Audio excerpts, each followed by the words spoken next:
I'm ready, man. Man, this is a session, man. This is a session. This is a guy here I've known for doing video work or computer work or something that I reached out before. A guy that I don't know. Are you from here? I'm not from here. I'm from Boston, man. You're from Boston. From Boston. So how did you come? Oh, that's he tried to throw the accent on yeah, strong. right. He tried to throw the Boston accent on strong. That sounds like a UP accent. So you from Boston, huh? Yeah, What bring you to Green Bay, man? Man, my ex. That's how I got here, man. I came here with my ex. Before I showed up here, I was stationed in Germany with my ex, and Okay, you're a military guy. Yeah, military guy. I was out there for about 4 years or so. And when she told me, hey, you should come to Green Bay with me, I figured Green Bay was a big city because of the Packers. I'm like, shit, if it's got an NFL team, it's got to be a big city. Yeah. So I'm like, all right, let's go. So I'll never forget flying in and only seeing the stadium and the hospital. I'm like, all right, where's the city at? So, like, this is the city. I'm like, nah, these are the suburbs or something, but I'm like, where's the actual city? The Green Bay Correctional Institution is the city. That's another big building out here. You saw that, right? Yep.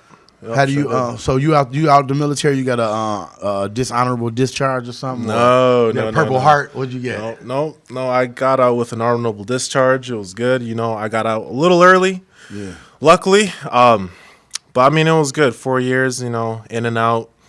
It wasn't necessarily something I wanted to stay in doing, but the job I did was pretty awesome, man. Hey, before I get ahead of myself again, give your social media.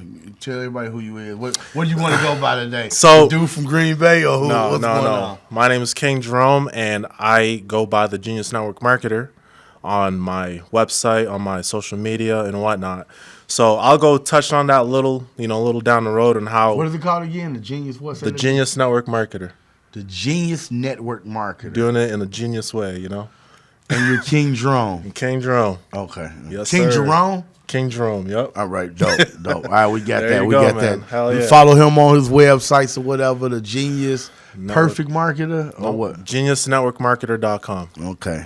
Salute, my boy. Okay, so you outside the military and your girl convinced you to come to Green Bay and you get here and it's like not what you expect. No, not at all. But, my kids got comfortable, we settled down, and it started growing on me a little bit, so I went back and forth doing a bunch of different stuff. You brought kids here? Yep. No, only my oldest son. He's the only one I brought over here. Okay.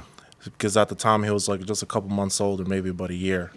And then all my other kids were born here in Green Bay, so it is. So being in the military, are you still working at the military? You got PTSD? You got any situation that the military, how did the military impact your life? You know what I mean? To this point. So nothing negatively. Everything's been 100% positive that I got out of the military. So when I was in high school, He's just saying this on camera. Look, you know what? Okay, go ahead. He said, I don't want to offend anybody, but no, it's not even like that. I personally feel like I got lucky. I joined straight out of high school, and I did shitty on my SATs and the ACTs, and I figured, my mom had a conversation with me. She was like, look, either you go to the military because I can't pay for college for you, or you figure something out. I'm like, all right, well, once I failed the SATs, so I went and talked to the recruiters. Oh, so you wasn't into no street shit, nothing like that? No. Good, man. Yeah, good, no. I grew up pretty sheltered until I got to the military. Yeah. Man, who run Boston though? Who run Boston? The Italians or who's that? Those are the Irish. Irish people, yeah. Those are Irish. I was wondering, like Ben Affleck in them, right? Yep. Hey, do you think Donald Trump really got COVID? Like the time when he's supposed to test positive, do you think that's something that he really had got? I know that's left field, but that's like really deep. Personally, I think he might have got it, but at the same time, this is my personal opinion. I don't think. Yeah, COVID is serious. But what bothers me is breathing problems like bronchitis and things like that are no longer existent because they all now fall under COVID. So it's like, how do you know he didn't really have bronchitis or pneumonia or something like that? So you saying so anytime you go in there with any kind of symptoms as far as like COVID related symptoms, they label it as COVID. Exactly. I be going crazy sometimes over the COVID thing, man. I mean, I be having my times where I'm up and down, my mother panicking, everybody panicking around me. Then it's times where it's more like, fuck that mask, I'm just gonna go in the store. And that's how I see it, because it kind of like I was touching for a second before I got distracted and stuff. I used to do insurance, and a lot of times when an older person wants to get some insurance and they have any kind of breathing problem, say maybe the doctors or something like that can't really narrow down what the issue is, they label it as COPD. And insurance, if you have COPD, that automatically disqualifies you from a lot of different types of insurance. It's like a Band-Aid. Interesting. You know? So it's kind of like the same thing with COVID. It's like if you get bronchitis or you just have some weird breathing issue, now it's suddenly COVID. Right. You know? So anything COVID related is labeled COVID. And it's just like something for companies to really, this is what I look into, get money as opposed to just the fact of laying one employee off. We have to label anybody who worked in that department. So we losing excess amount of dollars because we had to send all these people home for quarantine. Yep. But you sneeze once, you go home. You clap your hands. I was at a place where just recently where you couldn't, people was going home on purpose. All they could do was say, yes, I felt the temperature. Or, yes, every day they ask the same questions. Did COVID affect your work life, your lifestyle, your family, or? It affected my my business. I was running Facebook ads for a while for different companies, and the thing with Facebook ads, a lot of times businesses will see it as a commodity, as an extra, right? So once COVID started hitting and a lot of these businesses weren't having any more business, people weren't coming in, had to start shutting down, I was the first one to go. So on top of me just firing half of them myself, I got cut from a lot of people as well, and it was completely understandable because they have to worry now about keeping their doors open in general. Because what are these people hoping for? What are you promising these people? Why? I mean, like, what is the Facebook ad guaranteeing? Because I could spend $5 in the group and get my ad shared to fucking Paducah, Kentucky if I want to. You know what I mean? Exactly. So what makes this, what you're doing, so unique or so much better? What, the Facebook ads? Yeah, like your shit unprofessional. I mean, like. Oh, so I think what happened with this particular client is that since they were, of course, a brick and mortar business, which is going to be out of business. All brick and mortar businesses are done, right? Hopefully not, but it's starting to look like it. But they were hoping that I was going to be the answer to all of their business financial needs. Like I imagine that they must have pictured, just hundreds of people running into their doors with the Facebook ads and stuff. So the thing that a lot of people don't understand when you're trying to advertise online, especially, I kind of want to split this in two different things. But we're not gonna let you do that. We just want to figure out why the Facebook ads. Why do people spend money on Facebook ads thinking they're gonna work to survive in an economy that's like really past Facebook? You feel me? So I would say people are on Instagram more. Business Facebook is too impersonal. Facebook has turned into a personal platform where your family is more there. Your grandma's on Facebook. You know what I mean? But you got to think about this though, because Zuckerberg, he's not a stupid guy at all. They own Instagram now. They tried to buy out Snapchat when Snapchat didn't want to budge. Then they came out with all the stuff, similar to Snapchat, all the little filters and stuff like that you now see on Messenger and all that stuff. They came out with it. So now it's kind of like the same thing with TikTok now. You see the way TikTok works and how it took off. Now Instagram got Instagram Reels. That's very similar to it. So now the goal is to take out TikTok as well. And I mean, Zuckerberg has that track record of being able to do that. So now they own Instagram, they own WhatsApp. They could have bought out Snapchat, but Snapchat didn't want to budge. So you're saying Facebook is really the original platform regardless of whatever? Facebook has literally taken over everything, whether you believe it or not. Okay. Whether people want to try to separate the two, they're really not separate, because even if you want to run an ad now on Instagram or WhatsApp or anything like that, you got to do it through Facebook. What's up with the rewards programs at these places though now? Because this is another thing that I think they get you caught up on. As far as Facebook do too, because like I could be talking to a friend of mine about something about fucking the boat, and next I go on Facebook and it's like, buy boats here. It's okay, and then the rewards program is similar. Okay, I go in the store, hey, walk in the fucking store, I just wanted soda, and they bum rush me right away. Hey, What's your name? What's your social? What's your email address? I don't want all this shit. I just can't. What bottle number did you purchase? What bottle number did you purchase? Anything. Hey, we selling mad. Just all this bum rushing to keep me in the store longer to get my information. Yes. And that information is being sold, or is that information being what is going on? Is that part of the Facebook ad thing you were saying, where we all being forced to go in one direction? So they see I buy Pepsi at this rewards place. They know I look on Facebook at Pepsi, you know what I mean? So what that is it's called a Facebook pixel, right? So the way Facebook pixels work, they're great for businesses. They're absolutely great for businesses because you got to think about it. When you're online and you're shopping, a lot of times you might get distracted. Someone might call you, someone might text you. You might think of something else to go Google or something. You go over there. So what the Facebook pixel does is when you land on someone's website, it attaches like a tracking device, like a tracking number, a little piece of code that will follow you everywhere. So now when I want to go create a new retargeting ad or remarketing ad, I can focus on only people who have been on my website or landing page in the past but haven't bought.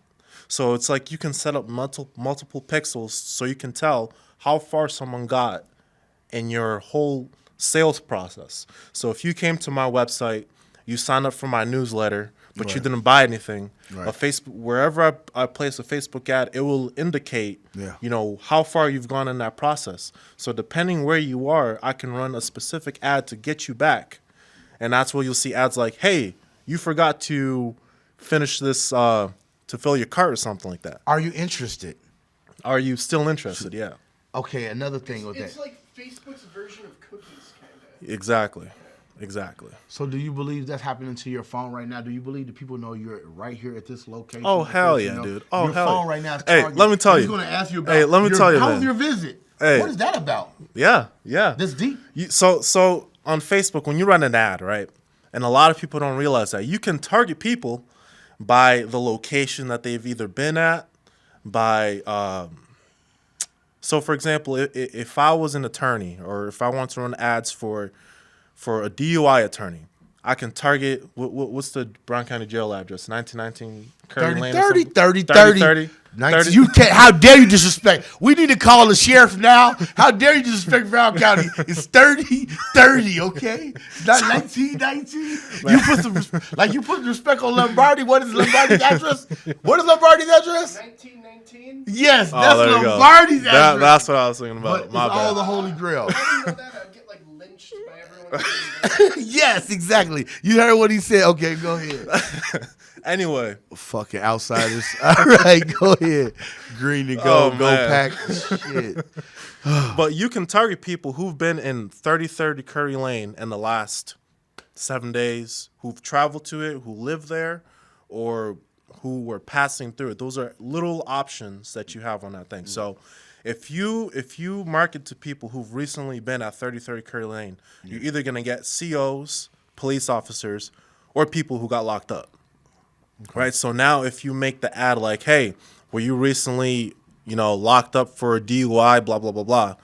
Obviously, if it applies to you, it's going to grab your attention. Yeah. So now you have all the people that have recently been to jail for a DUI. Okay. So They used to do that with mail too. Yep. Back in the day, like you get locked up, and all of a sudden you start getting all these fucking attorney letters. Like, I can help you with your case. You like, how did y'all know? You know what I mean? I got this case. So that was the beginning of the track. So now the ads go. Yep. So and I'm gonna go back to a little bit where you're talking about, tracking on your phone and stuff like that. So while I was in the military, right? So I was what do they call it? Signals intelligence analyst. You so wearing Skippies and you was saluting. So you no, Skippies to eat let out me the tell you, Foot Locker. let me tell you, bro. Like Yeah. how I was telling you earlier, it was being in the Army and working. I worked for the NSA. I don't know if you guys don't know what the NSA is, the National Security Agency. So I had a top secret clearance, and I saw a lot of shit that a lot of people would. It's to the point where movies and stuff will show you in plain sight, and you still wouldn't believe that it's true. That the capabilities that the U.S. government has, and mind you, this is shit back from 2012. God knows what they have now, okay? So back then, this is still when, I don't know if you guys remember the whole thing with Joseph Kony. They were doing the Kony 2012 thing. Yeah. I remember, look, I was watching what they were saying on the news, and what was actually going on, like side by side. Okay, so back then, and God knows how it is till now, but every single phone, every single phone company, phone carrier Okay. has been hacked. And we have always had access to it. Okay? Who is we? Secret society or the government? Dude, the government, man. You have to put a name on shit on here. It's almost like, me talking about this is like, man, am I going to go get murdered or some shit? No, and them come after me. But listen. All that watching other people's lives and stuff like that been a big thing over time. It's been a big thing. People used to go in the middle of the field and watch black people get hung. It was the big thing. We go to the town hall when OJ. Well, I was gonna say, I think you're actually pretty safe talking about this because this is all stuff that yeah. everyone knows now. Like you can go online and just look this up and all the information. That's all he did. Yeah. He think he's a secret spy. He won't be showing his face. No, He would have a mask on if he was a spy. I'm just saying, Oh, I'm just okay. safe talking Oh, about okay. it. Yeah, I mean, don't talk about stuff that you're not supposed to talk about. I mean, look, I'm just going to talk. What's your address on your social media? What's your social? Hey, what's your government? Hey, look, if they for real want to find me, dude, they can find me. Look, let me tell you, when I first got in and I was starting to go to school for the NSA and stuff, Okay. they have you fill out this thing called an SF-86, Standard Form 86, right? And that's something that goes to the Office of Personnel Management down in D.C. or whatever. And they do, an in-depth background check. So for confident... You ain't do nothing really, though. You was a good kid growing up. I was a good kid, and that's why I got my shit back quickly. Well, okay, exactly. So that's why I got my stuff back quickly. But, for confidential clearance, they go back 5 years on everything you've ever done in your entire life. You want to get a secret clearance, to go back 10 years. If you want to get a top secret clearance, to go back 15 years. And, when I tell you they dig, they dig. I filled out all my family information, right? And at the time, my mom just got married to this Brazilian guy who just had his green card. I didn't mention him. But they came back and hit me with, hey, so who's this Jose guy from Brazil that's married to your mom? Why didn't you mention him or anything like that? Because he's selling narcotics and shit and I was like, from Colombia. Look, why would I tell him the drug cartel? Yeah. No, they're like, can you confirm his registration number? So I go and contact him. He's like, why do I want to give it out? I'm like, look, man, they already know who you are. Like, there's really no hiding. Like, if they want to come pick you up, they just will. Do you think O.J. Simpson was like really part of the biggest fucking conspiracy ever, as far as not even reality TV, but people viewing someone else's life, but the whole world depicting someone's life, every detail? You know what I mean? I blame not judge shows. I blame O.J. Simpson for the creation of judge shows, the creation of reality TV, the creation of everything. Because that year when O.J. Simpson and Rodney King, and we found out you can be on camera, like you can tell a person, like I just watched a Kevin Hart special when he said, we got you on camera. That was the scariest thing when somebody said that. You got me on camera. When people think they're on camera, you get a message in your fucking Facebook inbox and it say, look at this video of you. Yeah. You like, please, you're like, what?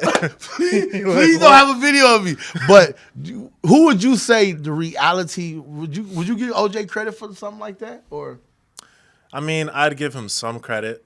Yeah. I'd definitely give him some credit. Yeah. Like there's other people too, and I can't even think of them now. But that court case took off so much where we were so interested in people's lives, where every part of law enforcement, of law, of investigating became so appealing to the world as a whole. Like criminality took over after that point. It's all the crime shows, CSI Miami. Yep. Everything just took a big hold on the world. And it was more about violence. It's more about this and that. And for a country that's so violent, they can't just come through with the firing squad and kill everybody else. They can't poison us. They have to think of a way. And I think of the way of the new generation will be the COVID-19 is the way to eliminate a whole generation. Because there's no way it can disappear. Yeah. Nope.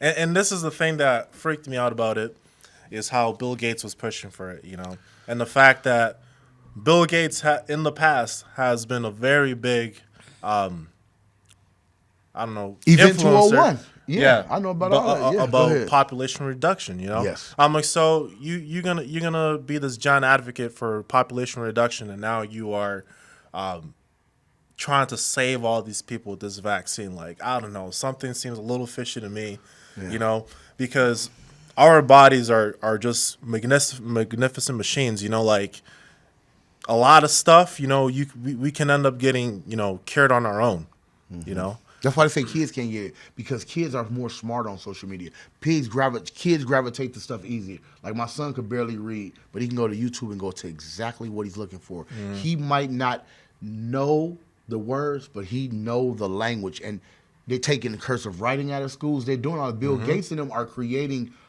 a society of people. They also did some shit recently where they said, please allow the creators to stop working for this 175 rich people that's in the world, because this 175 rich people, they don't know social media. They just all rich motherfuckers with money, so they steady hiring people. Like, you gotta have a degree to work for a company. We need to figure out, are you one of the people that's finna get eliminated in the first batch, or are you gonna make it through the whole? You know what I mean? Look, like, honestly, man, like if it comes down to it, dude, I'm going out shooting. Like that's just what it is, you know. Like that you show, can't the shoot Handmaid's COVID, Tale. bro. No, you can't shoot shoot COVID. an invisible demon. That's what I'm trying to explain to you. You can't. But the thing is, if they come and get you because you won't get vaccinated, because you know now how they're putting out how they're gonna put travel restrictions on people who don't have a vaccine. Yeah. You know, things like that. It's gonna get down to where, you know, you can't get a job unless you have the vaccine. It's going to be until, that's how I think of it, you can't go shopping to other public places until you have a vaccine and you're tracked by it. Hey, look, and that's crazy because, like, you know, okay, they passing out the vaccine in certain places, but I just watched a thing where 3 states, Texas, somewhere else, just vaccines available to the public. It's people lined up just getting vaccinated, just vaccinated, just vaccinated. Yep. So this first population of people, they're going to come to your door and they're going to say, hey, who's all in here? 6 of us in here. How many people vaccinated and how many people not vaccinated? And they're going to separate the 3 that's not and the 3 that's vaccinated, and they're going to keep us separate. Yep. Because if your granny died right now, your auntie died right now, you can't even go to the freaking hospital. Yep. You can't even be a part. They're separating us as a population of people to figure out who should we kill out first, who can't handle this new wave or shit. So one more thing before we go, man, because I like the tech shit. I like the network stuff like that. Tell us a little bit about your network, but tell us more about how you're going to change your network for the 2021, because it's going to be some shit. Yeah. It's going to be some shit coming, bro. Yeah. It's going to be some shit, bro. Would you, I mean, like, what are you going to do possible different, you know? So for me, it's not necessarily that I'm going to change anything. I think over the years, to get to the point where I am, looking for the type of people that I'm looking for to join me in my business and stuff like that, I think that's what's going to help me out, because a lot more people are starting to realize, like I mentioned before, how you can't really rely on a job anymore. You know, you have to be able to create money on your own. I like to think that a lot of people have a bad thinking habit of thinking that there's only a little limited supply of money, you know, that's not shared among other people. I think people need to be able to find a way, because there's always a way. There's always stuff that people want that they don't want to do themselves, and that's an opportunity for you to go create a business around it. So you think about Uber Eats, you think about Postmates, you think about DoorDash. Yeah. That was never really necessary, because anybody can just go pick up and, you know, get up and go pick up your shit from the fucking restaurant. But since nobody wants to do that, you got these $1 million businesses now that will go pick it up for you and charge you more on top of it, and half the time some of them will eat it.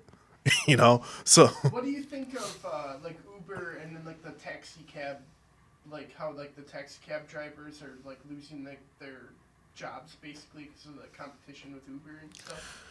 So I've always thought it was really interesting, because how this is going to kind of go back to, for me, how some people assume that you need to have these products in order to start a business, and you don't, because Uber is a big example of that.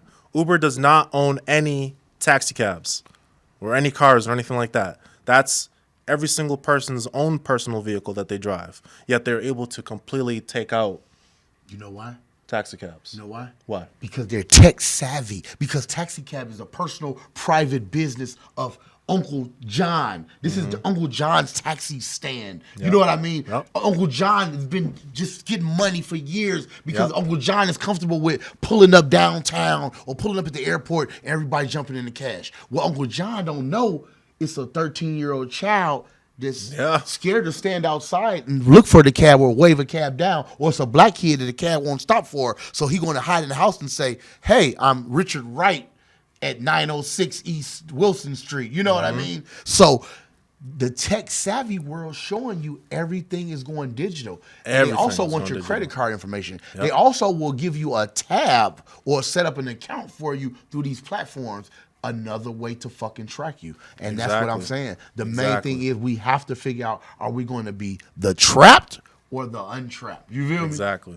Let me just say this real quick too. So, back when I was working for NSA and stuff, right?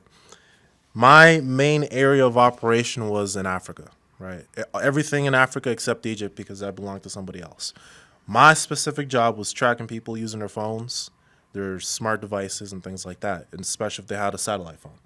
So I've seen a few drone feeds where some people got blown the fuck up, you know, because they were involved with Al Qaeda and Islamic Maghreb. That's kind of like where Mali, Morocco, up in that northwest region of Africa, Al Shabaab, you know, down in Somalia and shit like that. So it got down to the point where I was tracking one specific person, and they teach you, and I mean, this is like day one stuff that you will learn. Like if you ever get into a job like that, working with the government, you know how I was able to track people leaving a specific city, going into Kenya, into Kenya, and then coming back. And depending on the activity of their phone, you can tell where they're sleeping at, right? So you go zoom in there. I'll go take the coordinates that I got, go bring it to the people who work for the National Geographic Agency, the NGA. Okay. And I mean, their Google Earth is like on steroids. So when I tell you that I watched these people zoom into my coordinates real time, look into a mountain, right? Like a cave, Okay. turn on heat vision, turn on night vision with people actually in there and shit like that. Okay. You know? And that's where they're kind of staying at. And then I come in the next that was like a Friday, then I come in on Monday and I found out that the Air Force killed them on an airstrike and shit like that. I'm like, fuck. So you believe at that point that shit is real? It's not that I don't believe, like I saw it myself. I saw it personally. You know, the power that the government has. Yeah, I over watch people. Enemy of the State and all those movies, and I know everything. That's why I'm saying about the world changing, because everything is depicted in a movie has to come to pass because somebody's thinking these things. Someone is creating this world. So when I watch movies from years ago, like Buck Rogers or certain shit that I know that the world is coming to now, it's like it has to come to that. Because when is it going to come? It's 2020 fucking one, bro. It's 2021. What? It have to be.